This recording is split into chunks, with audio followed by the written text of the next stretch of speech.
tubangan, oy. Ako ang inyong silingang mayora sa Baraulyo Iduhali. Nakalagaw na ka mo dito?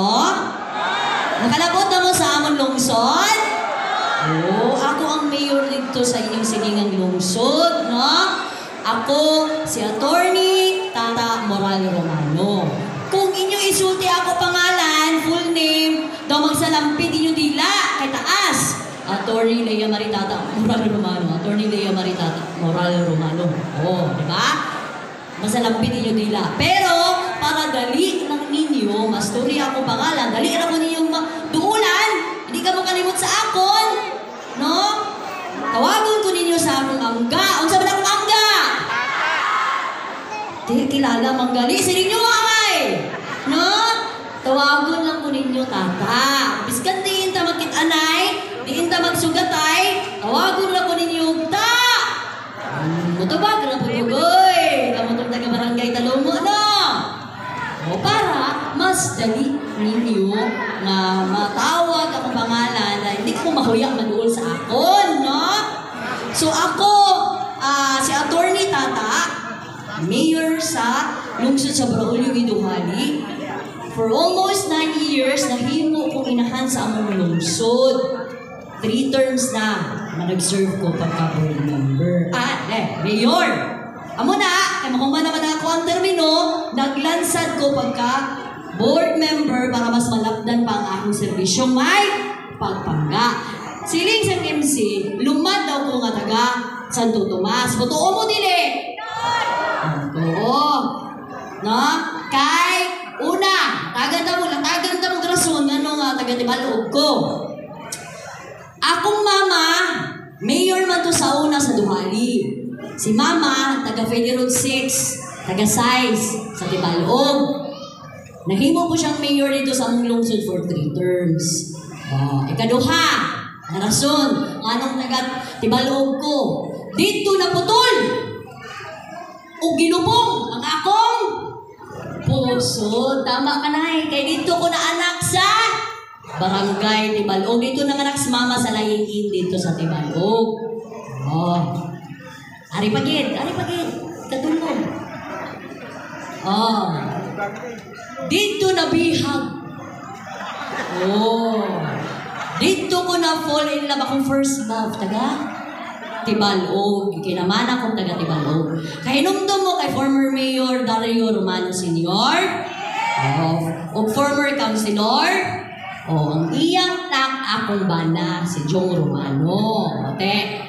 Mapati na kamo taga Tibalog ko. Amo na. Nasiling ko, pag humana ko og mayor, serve 3 terms sa among lungsod, dagan ko board member para makalabot dire sa Tibalog akong pagserbisyo, makalabot sa barangay Talumo. Okay ka mo sina? Kung ako mamahimong board member, kung saan ako mabuhay, mapusilan ba ko ninyo? No! Na ako'y mabuhay. Gawin ko ba? Na ako'y mga ginatawag na plataforma. Tawagon na ito ni Pangga Tata 5-point agenda.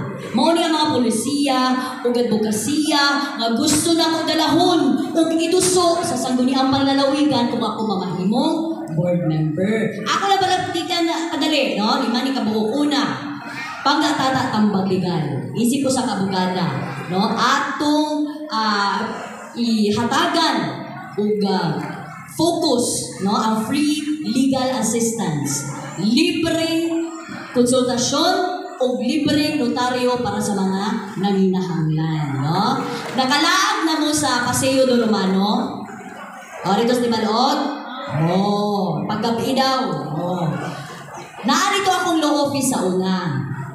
Pero pag mayor na ako, di naman pwede ang mayor mo practice ako ang profession, so wala na ko opisina dito. Pero pag board member or konsehal, pwede naman. So pwede na ko bumalik for free legal consultation and free notaryo para sa mga inahanglan na mga kasi manuwa natin diri sa Distrito 2. Ikaduha, para sa mga panggang kababaihan, muhatag og dugang kusog, gahom, empowerment sa atong mga kababayan pinaagi sa social entrepreneurship livelihood program. O pakusga na to ang mga crisis center for women. Labi na no pag-focus sa mga balaod nun no sa women, children and family rights.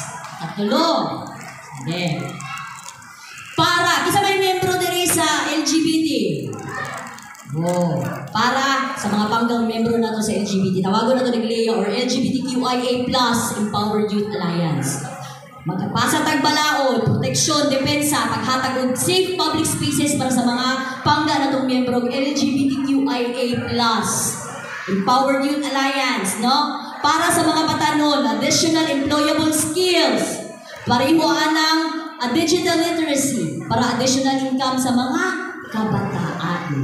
Mutong ikatulo, ikaupat, tawagon nato ni Dasig Komunidad. Kung diin, community empowerment, ang mga sugyot, mga ideya o union, no? Mangutana ta sa mga tingog, sa pagkatauhan, sa mga lideres nato sa komunidad na makahatag ng ideya o sa mga proyekto programa ang angay para sa inyong komunidad. Pinaagi sa CBD approach o community-driven development approach. Ikalima, kailan mo mental health? There is no health without mental health, no?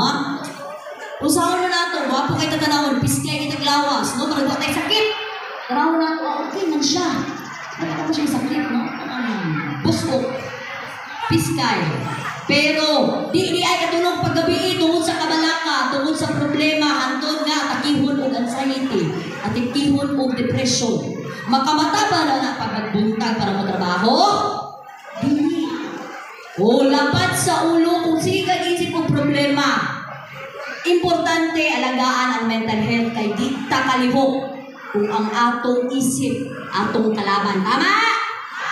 Oo. So, kana ang atong tutukan. Magtukod kita barangay-based or community-based ng mental health program kung di na panan. Consultation, makahatag o psychological first aid. May na lang, psychological first aid. No? Para sa mga nanginhanglan. So, mga itong mga lima kabuok ng mga advokasya nga akong ginatuhuan na gusto na ko dalaon sa Kapitolyo.